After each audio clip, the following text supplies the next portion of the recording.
मैं नूरुन्निसा, मैं रांची झारखंड से आई हूँ। मैं 4 महीने से बीमार थी। मुझे न्यूमोथोरैक्स हुआ था और 4 बार मुझे चेस्ट ट्यूब लगा। इसकी वजह से मैं बहुत परेशान थी।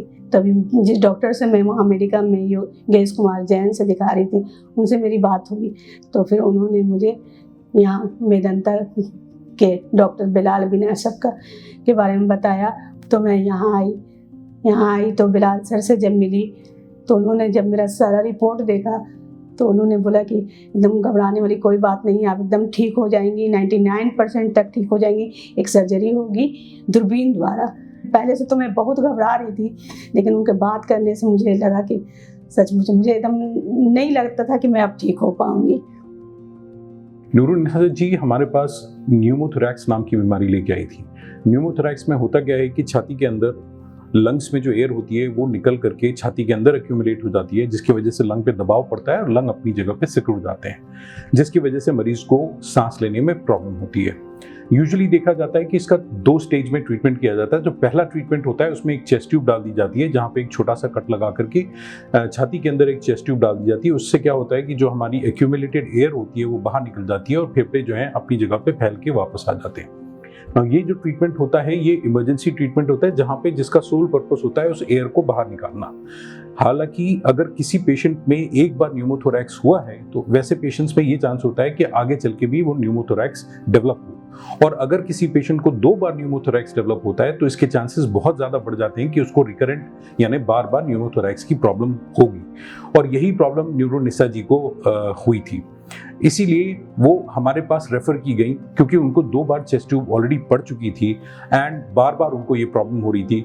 तो उसका दूसरा स्टेज का जो ट्रीटमेंट है उसके लिए वो हमारे पास भेजी गई थी। ना दूसरे स्टेज के ट्रीटमेंट में बेसिकली क्या होता है कि एज सर्जन्स हम लोग उसकी मूल कॉज को एड्रेस करते हैं कि वो न्यूमोथोरैक्स क्यों हो रहा है।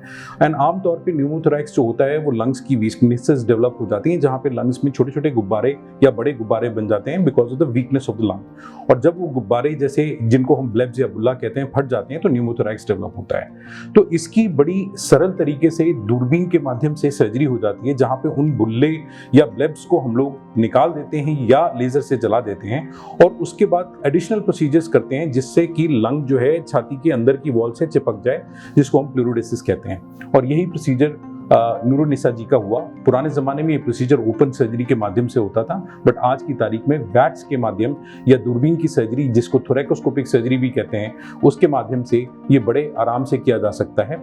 और यही सर्जरी हमने नूरुन्निसा जी में की, और आपने सुना उनको कि वो दूसरे दिन से ही अपना चलना फिरना शुरू कर चुकी हैं, और आज 1 हफ्ते के बाद she is fit to resume her normal life.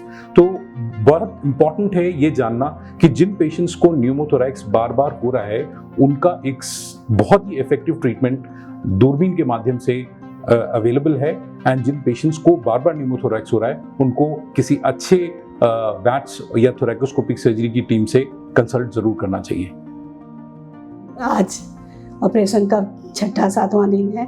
Operation के दूसरे ही दिन आईसीयू से निकलने के बाद पेशेंट को फिजियोथेरेपी के लिए ले जाया जाता है। इतना अच्छा से एक्सरसाइज कराया जाता है कि पेशेंट 2 दिन में फिट हो जाता है। मुझे इतना अच्छा लगा। शुरू में तो मुझे लगा मैं कैसे कर पाऊंगी, लेकिन आज मैं खुश हूँ। बहुत अच्छी तरीके से सब हुआ, और बिलाल सर की टीम को मैं बहुत बहुत बड़ा थैंक्स बोलना चाहती हूँ। और मेदंता स्पेशली थैंक्स। मैं बहुत यहाँ से खुश होकर जा रही हूँ।